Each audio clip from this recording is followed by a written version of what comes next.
The F-22 Raptor is one of the newer additions to the list of deadly modern fighter jets. With a distinct, slick profile, it's hard to not fall in love with this aggressive-looking aircraft.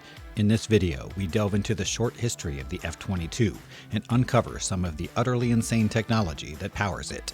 But first, if you enjoy this video and want to see more like it, please consider leaving a like and subscribing to the channel. And if you have any fun facts about the F-22 that we miss, feel free to leave them below in the comments section. Officially entering service in the mid-2000s, the F-22 is very young in aircraft years. Its first origins, however, can be traced all the way back to 1981, when America launched its Advanced Tactical Fighter program. At this point in history, the F-16 Falcon had just come out and was impressing military advisors across the board.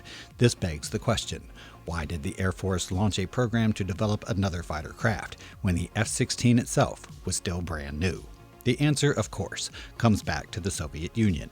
In the early 1980s, those sneaky Soviets were making great strides in aerial defense technology. Automated surface-to-air missiles, the Su-27 fighter craft, and the MiG-29 were all acquired by the Soviet Union in the first half of the 80s.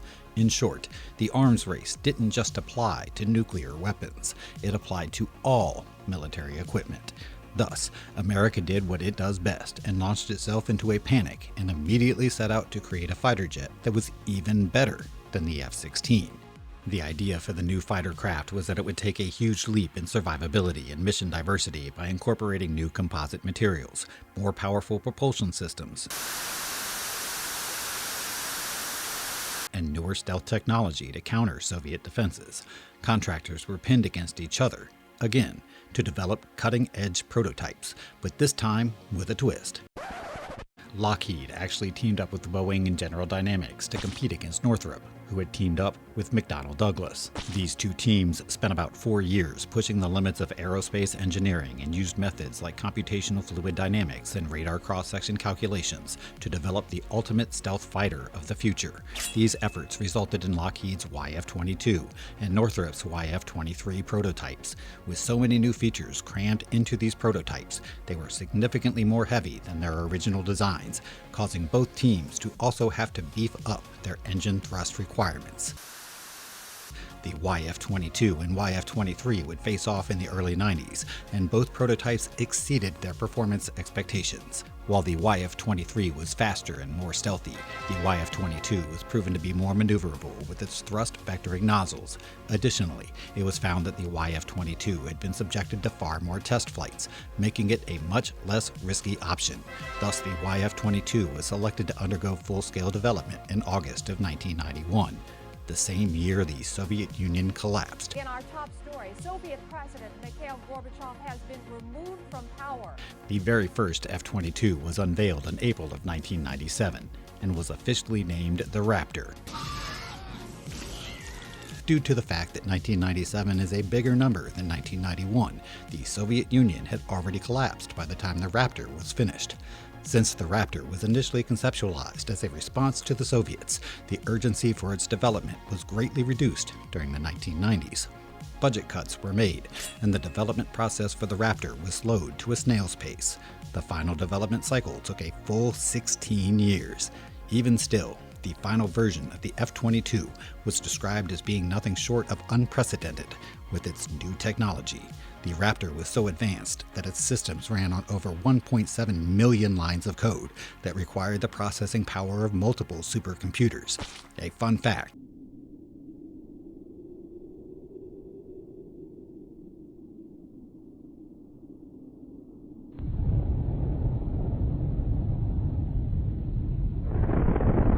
is that this code was actually tested on a Boeing 757 that was modified to be operated with F-22 style controls. Final testing was conducted until full-scale production finally began in March of 2005. At the start of the F-22 program, 750 crafts were planned to be purchased by the U.S. Air Force, but as global threats from other superpowers seemed to be cooling off, Congress further scrutinized the program for excessive spending.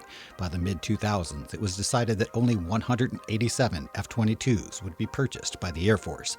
With so many different configurations for the F-22, it is difficult to give it a singular price tag, but estimates put the plane at costing anywhere between $160 and $350 million. Roughly 5 times as much as one F-16, making the F-22 the most expensive fighter jet of all time. Another fun fact is that the F-22 was considered so advanced for its time that the U.S. government prohibited Lockheed from selling F-22s to foreign nations, much to the disappointment of Lockheed's shareholders. The F-22 is operated by a single pilot. It has a length of 62 feet and a wingspan of 44 feet, or 7 standard male dromedary camels. 3 internal weapon bays are located on the F-22 for storage of a variety of missiles. The primary air-to-air missiles used are the AIM-120 AMRAAM and the AIM-9 Sidewinder. An M61A2 Vulcan rotary cannon is also stored on the F-22, with its muzzle covered by a retractable door to reduce the aircraft's radar signature. In place of air-to-air missiles, bombs can instead be carried by an F-22 to assist in air-to-ground operations. The F-22 would only be manufactured for about 6 years as it became increasingly apparent that advanced stealth fighter jets would not necessarily meet the needs of America as it continued operations in the Middle East. The final F-22 rolled off the production line on May 2, 2012. Some talks were conducted to resume F-22 production in 2016, but these plans fell through as it was deemed too logistically challenging to resume F-22 production. Instead of creating more F-22s, it was decided to give existing F-22s upgrades in order to be more useful in the global war on terror. More specifically, many F-22s were outfitted to conduct air-to-ground operations rather than air-to-air operations, as most insurgents cannot fly fighter jets. Joint Direct Attack Munitions, or JDAMs, were integrated into F-22 architecture, and improved air-to-ground radar systems were also added. In addition to having advanced stealth capabilities, the F-22 is also capable of super maneuverability, meaning it can execute tactical maneuvers that are not possible with purely aerodynamic techniques. Traditional aircraft maneuvers are accomplished by altering the flow of air passing over the control surfaces of the aircraft. In a super maneuverable aircraft, however, one can control the aircraft's altitude and direction with more direct means. For instance, with highly powerful thrusters and afterburners. This allows for sharper turns, lower probability of stalling, and fewer instances where an aircraft might be dead in the water. The F-22 has 2 Pratt & Whitney F-119 engines with thrust vectoring nozzles that can rotate in a 20-degree radius. These engines have a maximum thrust of 156,000 newtons, significantly greater than the roughly 115,000 newtons of a standard F-16. The thrust-to-weight ratio of the F-22 is about 1.25 when afterburner is used, meaning the aircraft can climb in a perfect vertical. A fun fact is that the F-22 is capable of supercruising, meaning it can sustain long periods of supersonic flight without having to use afterburners. This is possibly the F-22's greatest strength, as it can chase down competing aircrafts that burn through fuel at a much faster rate. The F-22 can definitely be thought of as the long-distance runner of fighter jets. Der nächste hier. Special titanium alloys make up almost half of the aircraft's weight that allow it to stay structurally sound during long stretches of supersonic flight, contributing to the high price tag of the aircraft. The F-22 conceals its weapon systems inside hollowed-out sections on the fuselage. This virtually eliminates all drag induced from external weapons and can keep the F-22's current mission a secret until the most opportune time. Like the F-16, the F-22 has relaxed stability, making the F-22 more difficult to fly, but giving it an edge in terms of maneuverability. The F-22 is also geometrically designed to scatter radio waves, causing it to be incredibly difficult to track on radar systems.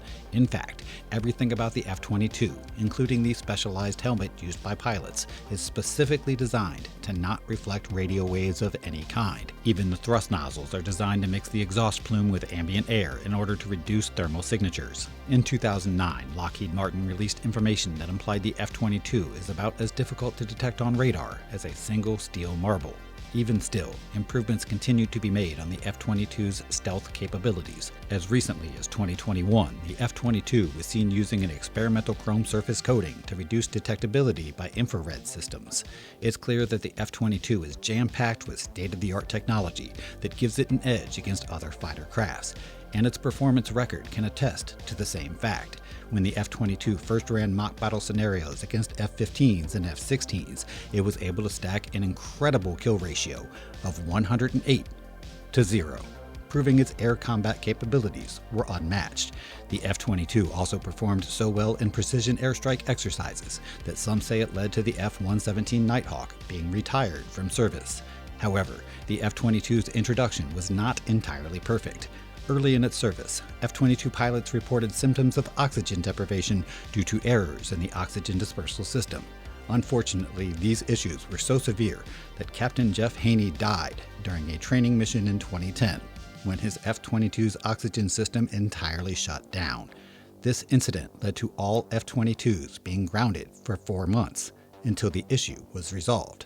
The F-22 wouldn't perform its first real combat mission until September of 2014, when it conducted the opening strikes on the American-led intervention in Syria. Over the course of the next 4 months, F-22s would drop 270 bombs on 60 different ISIS-held locations. In 2017, more bombs were dropped on opium facilities operated by the Taliban in Afghanistan. Close air support was performed in 2018 when F-22s committed strikes that defeated the Russian Wagner Group in eastern Syria. Aside from these strikes, F-22s have also been used to collect intelligence and reconnaissance, as it is still one of the sneakiest planes in the sky. The F-22 does have a recorded air-to-air kill as well. In February of 2023, the infamous Chinese spy balloon was shot down off the coast of South Carolina, putting an end to the Chinese invasion.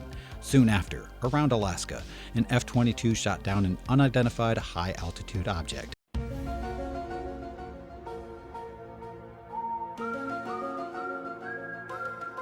Although the F-22 is a relatively new aircraft, the Air Force has already begun talks on retiring the F-22, mainly due to high maintenance costs and potential future upgrades. The Air Force has stated that it plans to retire the F-22 in the 2030s as it becomes replaced with the 6th generation Boeing F-47, which will be better equipped to operate in tandem with unmanned drones. The F-22 has had a relatively short career, but in that time, it has managed to demonstrate how far the limits of stealth can be pushed.